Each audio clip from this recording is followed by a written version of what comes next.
एक समय की बात है। एक गांव में सफेद साड़ी वाली चुड़ैल का आतंक था। चुड़ैल रात भर गांव में घूमती और गांव का जो भी आदमी उसे दिखाई देता उसे वो घायल कर देती। अरे कोई तो बचाओ, मर गया रे। एक रात हरिया अपने खेत से अपने घर लौट रहा था कि तभी अचानक उसके सामने चुड़ैल आ जाती है। अरे बाप रे, ये चुड़ैल कहाँ से आ गई? आज तो मैं गया काम से।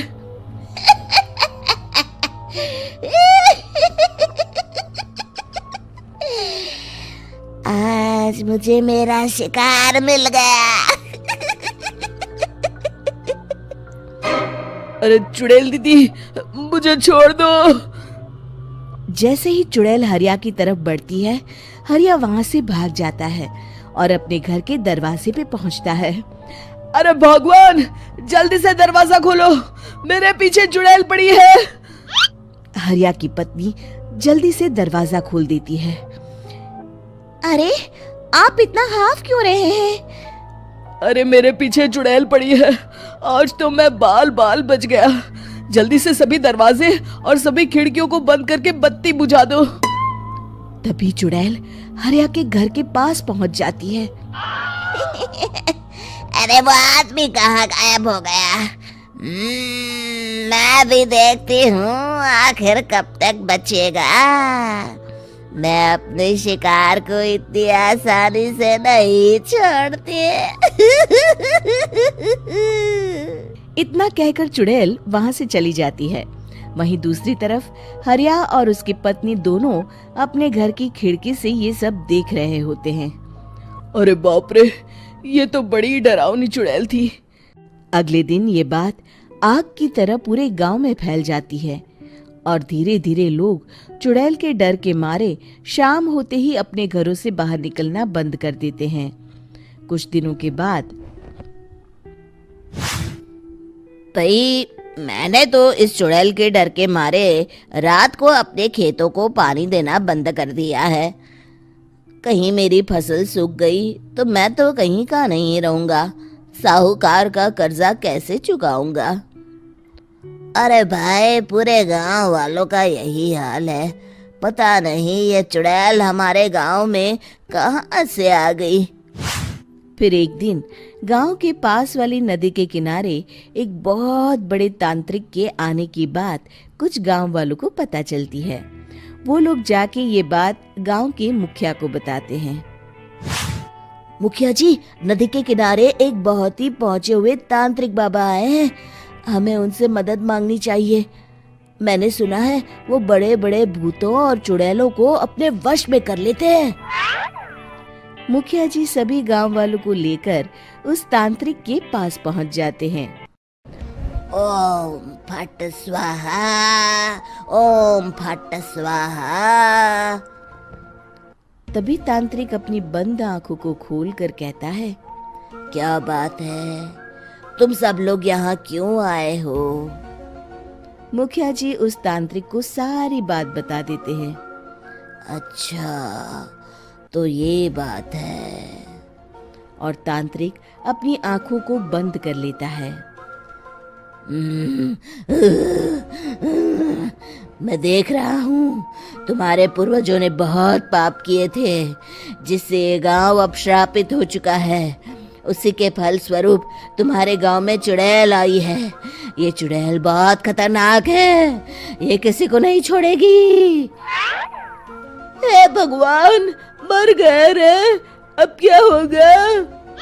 तभी गांव के मुखिया जी कहते हैं, बाबा, इस चुड़ैल से हम सबको बचा लीजिए। कोई तो उपाय होगा। इसका सिर्फ एक ही उपाय है। सभी गांव वालों को बारी बारी हर दिन अपनी आधी फसल उस पहाड़ी के ऊपर बनी काली गुफा में छोड़ के आनी होगी। तभी उस चुड़ैल की भूख मिटेगी और श्राप का प्रभाव खत्म हो जाएगा और तुम सब जिंदा बच जाओगे। सभी गांव वाले उस तांत्रिक की बात को मान लेते हैं और वहां से चले जाते हैं। फिर अगले दिन से रोज उस गांव के लोग बारी बारी से अपनी आधी फसल उस काली गुफा के पास जाकर रखाते। कुछ दिनों बाद हरिया की बारी आती है। बाप रे, आज तो मेरी बारी है उस काली गुफा में जाने की। क्या करूं? वो तो बड़ी खतरनाक चुड़ैल है। मेरे तो हाथ पैर कांप रहे हैं। फिर हरिया डरते डरते अनाज की बोरियां अपनी बैलगाड़ी में लाद देता है।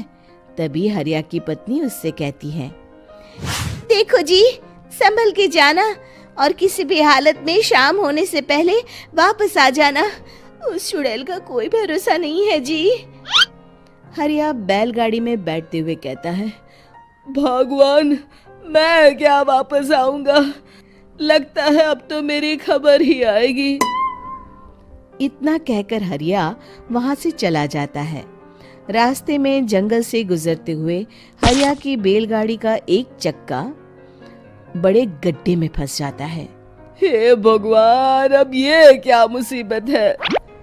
हरिया नीचे उतर के पूरी ताकत से अपनी बैलगाड़ी को गड्ढे से निकालने की कोशिश करता है। बहुत देर मेहनत करने के बाद हरिया की बैलगाड़ी उस गड्ढे से बाहर निकल जाती है। हे भगवान, अब तो शाम होने वाली है। आज तो मैं गया काम से। जैसे तैसे हरिया काली गुफा में पहुंच जाता है। अरे मर गया रे, यहाँ तो चारों तरफ डरावना माहौल है। मैंने यहाँ आने में बहुत देर कर दी, कहीं चुड़ैल नाराज ना हो जाए। हरिया अनाज की बोरियां वहां रख के जैसे ही जाने लगता है, तभी उसे किसी के आने की आवाज सुनाई देती है। हरिया एक कोने में छुपकर अंदर देखने लगता है। चुड़ैल वहां आती है और फिर अपने चेहरे से नकली चुड़ैल का मुखौटा निकाल देती है। हरिया ये देख के हक्का बक्का रह जाता है। तभी चुड़ैल कहती है, भैया यहाँ आना, आज तो बहुत अनाज आया है। इसे मिलाकर अब हमारे पास ढेर सारा अनाज जमा हो गया है। कल ही हम इसे शहर में बेच आएंगे और माला माल हो जाएंगे। तभी अंदर से नदी के किनारे वाला तांत्रिक बाहर आता है। अरे, ये तो तांत्रिक बाबा है। हाँ, अब तो हम दोनों की जिंदगी मजे में कटेगी। गांव वालों को बेवकूफ बनाना इतना भी मुश्किल नहीं था। लोग तो तुम्हें सच में असली चुड़ैल समझते हैं। हाँ, तुमने सही कहा। अब ये गांव वाले चुड़ैल के डर से जिंदगी भर इस काली गुफा में अनाज पहुंचाते रहेंगे। अच्छा, तो ये बात है। ये दोनों पूरे गांव वालों को बेवकूफ बना रहे हैं। अभी जाकर सबको बताता हूँ। हरिया उन दोनों की पूरी बातें सुन लेता है और जल्दी से वापस गांव में आता है। गांव वालों को पूरी बात बता देता है। इससे पहले वो दोनों हमारा अनाज लेकर शहर जाए, हमें उन दोनों को पकड़ना होगा।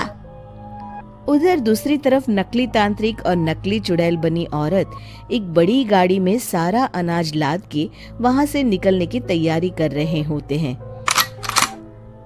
जल्दी करो, इससे पहले हमें कोई देख ले।